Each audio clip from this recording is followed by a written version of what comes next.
ndị content creator unu na ezigbo nsogbu seriously for ndị jere na wedding MC Executive lisie nri na-abụghị ego ma ndị a na-emere invite ha jee people like Uncle IB MC emelogi invite, MC Executive emelogi invite.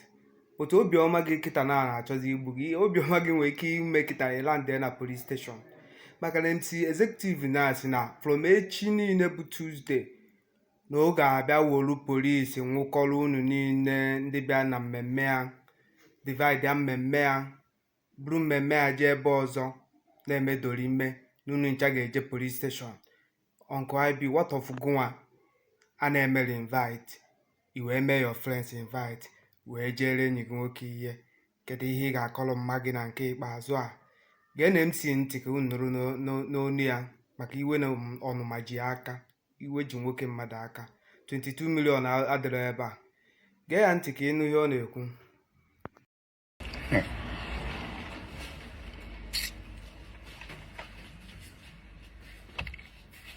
Sometimes in life ihe mee ema ndị gị na ha kwu oge ndị lapụrụ ọrụ ha wee bịa online na-emezie blogging. Onye ọbụla tọnụzụ blogger onye weta nke otu isi enye otu o si chọọ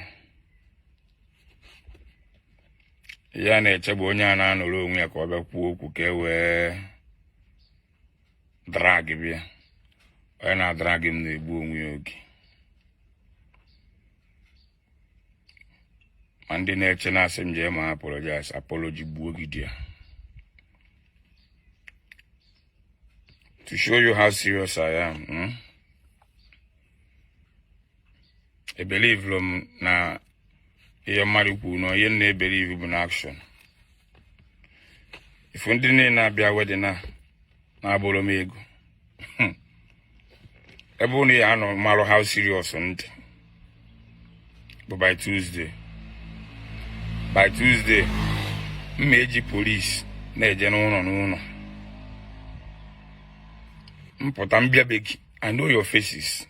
Ndị niile na-arịrị nri nwa mmanya mma eji police na-eje n'ụlọ ndị ahụ anabeghị igosi m vidio ma ọ picture ebe ịgba ọma ego igosiri m ya ị na-aba moto na ala ada agbagbu gị ihe ejebe wedding nwa mmanya rie nri nwa mmanya and ndị mma focus bụ ndị aricha 2